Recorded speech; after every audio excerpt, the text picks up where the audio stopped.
Lecture du livre du prophète Jonas. La parole du Seigneur fut adressée de nouveau à Jonas. « Lève-toi, va à Ninive, proclame le message que je te donne sur elle. » Jonas se leva et partit pour Ninive, selon la parole du Seigneur. Or, Ninive était une ville extraordinairement grande. Il fallait 3 jours pour la traverser. Jonas la parcourut une journée à peine en proclamant: « Encore 40 jours, et Ninive sera détruite. » Aussitôt les gens de Ninive crurent en Dieu. Ils annoncèrent un jeûne, et tous, du plus grand au plus petit, se vêtirent de toile à sac. La chose arriva jusqu'au roi de Ninive. Il se leva de son trône, quitta son manteau, se couvrit d'une toile à sac, et s'assit sur la cendre. Puis il fit crier dans Ninive: « Ce décret du roi et de ses grands. Hommes et bêtes, gros et petits bétail ne goûteront à rien, ne mangeront pas et ne boiront pas.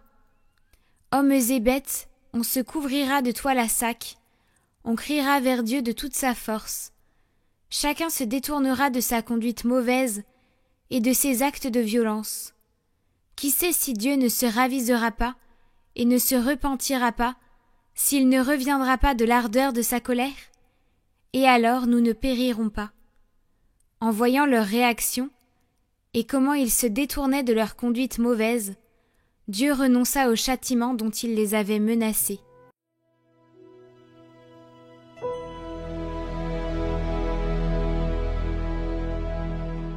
Si tu retiens les fautes, Seigneur, Seigneur, qui subsistera?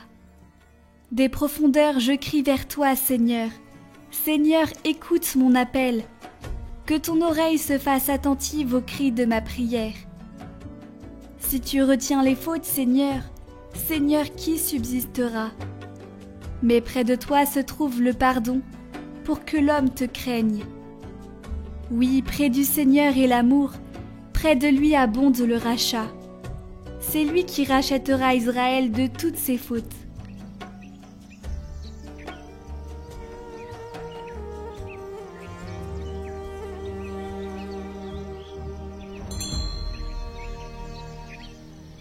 Évangile de Jésus-Christ selon saint Luc. En ce temps-là, Jésus entra dans un village. Une femme nommée Marthe le reçut. Elle avait une sœur appelée Marie, qui, s'étant assise aux pieds du Seigneur, écoutait sa parole. Quant à Marthe, elle était accaparée par les multiples occupations du service. Elle intervint et dit: « Seigneur, cela ne te fait rien que ma sœur m'ait laissé faire seule le service ? Dis-lui donc de m'aider. » Le Seigneur lui répondit: « Marthe, Marthe, tu te donnes du souci et tu t'agites pour bien des choses. Une seule est nécessaire. Marie a choisi la meilleure part, elle ne lui sera pas enlevée. »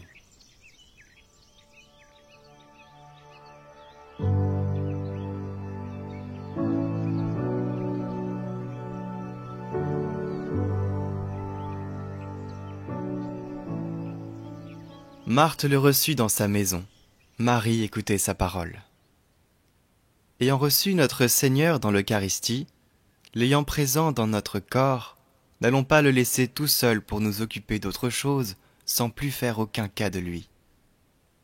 Qu'il soit notre unique occupation. Adressons-nous à lui par une prière fervente. Entretenons-nous avec lui par de ferventes méditations. Disons avec le prophète: « J'écouterai les paroles que le Seigneur me dit à l'intime de mon cœur. » Car si nous lui réservons toute notre attention, il ne manquera pas de prononcer au-dedans de nous, sous forme d'inspiration, telle ou telle parole destinée à nous apporter un grand réconfort spirituel et à être profitable à notre âme. Soyons donc à la fois Marthe et Marie. Avec Marthe, Faisons en sorte que toute notre activité extérieure se rapporte à lui, consiste à lui faire bon accueil. À lui d'abord, et aussi par amour pour lui, à tous ceux qui l'accompagnent, c'est-à-dire aux pauvres dont il tient chacun non seulement pour son disciple, mais pour lui-même. Ce que vous faites à l'un des plus petits parmi mes frères, c'est à moi-même que vous l'avez fait. Efforçons-nous de retenir notre hôte. Disons-lui avec ses 2 disciples se rendant au village d'Emmaüs, « Reste avec nous, Seigneur. » Et alors soyons-en sûrs, il ne s'éloignera pas de nous, à moins que nous l'écartions nous-mêmes par notre ingratitude. Retrouvez le chant du jour en lien en haut à droite et en description.